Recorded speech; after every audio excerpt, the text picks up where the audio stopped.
तीन बहनों की आजमाइश, रमजान का तीसरा रोजा और गम की घड़ियां।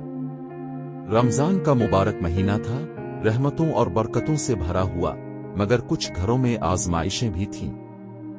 एक ऐसा ही घर था जहां तीन बहनें हिना, मरियम और आयशा गम और मुश्किलात की चुकी में फंस रही थीं। वालिदैन का साया छन गया।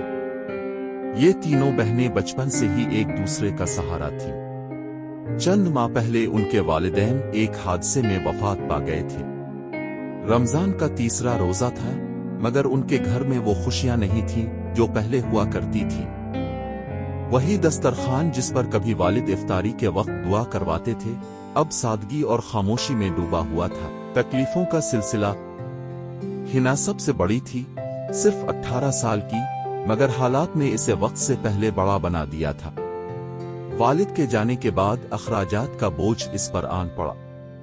वो दिन में सिलाई करती और शाम को बच्चों को पढ़ाती, ताकि घर का किराया और बहनों की तालीम जारी रहे। मरियम 15 साल की थी, मगर वो भी समझ चुकी थी कि अब खेलने और लाड उठवाने का वक्त नहीं। वो एक मकामी दुकान पर छोटे मोटे काम करती ताकि कुछ पैसे कमा सके।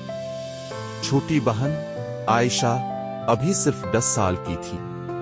वो अक्सर अपनी माँ को याद करके रोती, मगर दोनों बड़ी बहनें इसे हौसला देती। रमजान की आजमाइश।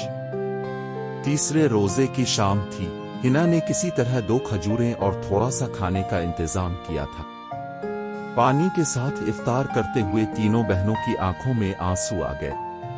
वो वही दुआ पढ़ रही थीं जो उनके वालिद हमेशा पढ़ा करते थे, मगर आज वो नहीं थे। हिना ने अपनी बहनों को तसल्ली दी, अल्लाह आजमाइशें उन लोगों को देता है जिनसे वो मोहब्बत करता है। हम सब्र करेंगी तो अल्लाह हमें इससे बेहतर अता करेगा। मरियम और आयशा ने अपनी आंखें साफ की और सर हिलाया। उनके पास दौलत नहीं थी, मगर ईमान की दौलत उन्हें मजबूत बना रही थी। उम्मीद की किरण। इसी दौरान दरवाजे पर दस्तक हुई। मोहल्ले की एक आंटी इफ्तारी का खाना लेकर आई थी।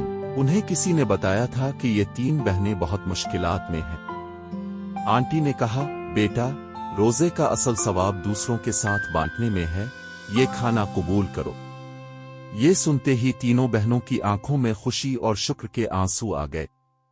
वो जान चुकी थीं कि अल्लाह उनकी दुआएं सुन रहा है। नतीजा, ये रमजान का तीसरा रोजा था, आजमाइशों से भरा हुआ, मगर ईमान और सब्र के साथ गुजरा। मुश्किलात आएंगी, गम आएंगे, मगर अल्लाह के वादे सच्चे हैं। बेशक हर मुश्किल के बाद आसानी है। अल कुरान सूरा अल-इंशिराह। ये कहानी हमें सब्र, हौसले और अल्लाह पर भरोसा रखने का दर्स देती है। अगर आपके आसपास कोई मुश्किलात में है, तो रमजान के इस बाबरकत महीने में उनकी मदद करें। शायद अल्लाह आपको भी किसी आजमाइश में आसानी अता कर दे। इसी तरह इस्लामिक वीडियो देखने के लिए हमारे चैनल को सब्सक्राइब और लाइक जरूर करें।